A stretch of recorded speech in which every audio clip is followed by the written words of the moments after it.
kids, bedtime stories. Hi kids, today's story is The Three Silver Hairs. There once lived a poor man and his wife in a small cottage. One day the woman gave birth to a son. It was predicted that the child would bring good fortune wherever he would be, and that in his youth he would marry the king's daughter. Soon the news spread throughout the kingdom and hit the king's ears too. The king was a wicked man. When he heard the prophecy, he disguised himself as an ordinary merchant and approached the poor man and his wife. You are rather poor. Let me have your child, and I will take care of him, said the merchant. At first, the poor couple refused, but when the merchant offered them a large amount of gold, they thought our son brought good fortune for us. So they consented and gave the away child to the merchant. The wicked king rode away with the baby and halted at the banks of a deep river. There he placed the baby in a box and threw the box into river. I have freed my daughter from an undesired suitor, thought the king, having a sign of relief and returned to his palace. But as fate would have it, the box did not sink, floating like a boat. It was swept downstream to a mill. The miller saw the box and pulled it from the water. As he opened it, there lay a pretty boy inside, fresh and lively. God has gifted him to me, thought the miller joyfully, for he had no children and carried the baby home to his wife. The miller and his wife took great care of the boy. Years passed and the boy grew up to be a youth.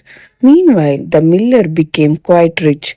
Soon, the news spread that the miller had attained good fortune since he had adopted the boy floating in a box in the river.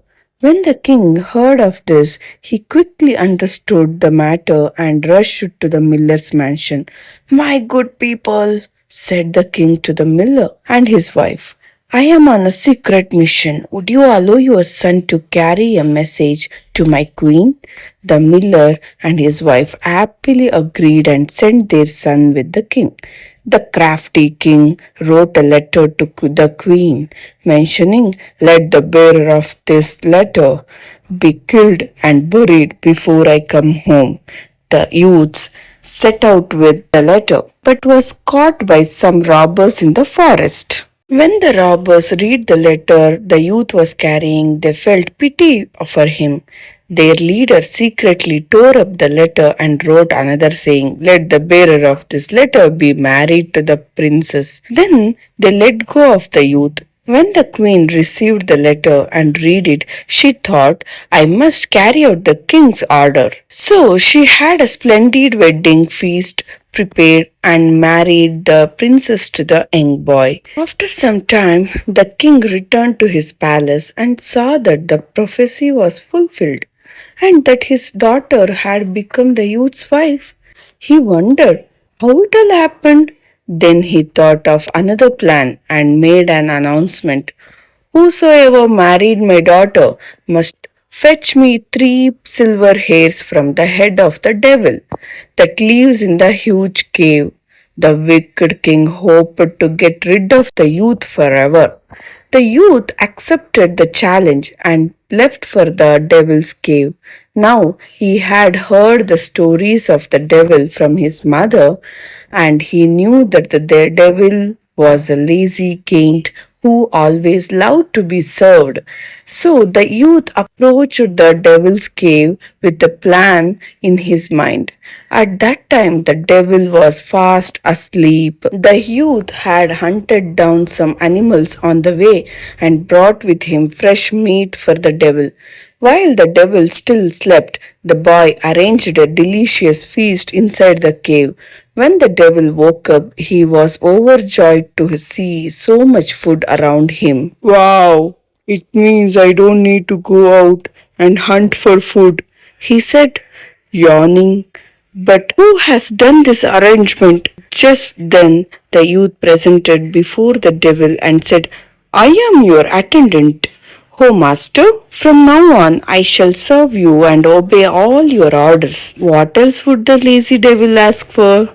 So the youth began to live with the devil. That night, while the devil slept, the youth crept over his cot and slowly pulled out one of his three silver hairs. Ouch! What was that? Cried the devil. Just a bad dream, said the youth. The devil slept again. When he was snoring, the youth plucked the another silver strand of the devil's hair. Eck, what pricked? Cried the devil. Just a mosquito, said the youth, and the devil slept again. As he snored, the youth plucked the third silver hair from the devil's head and ran out of the cave as fast as he could.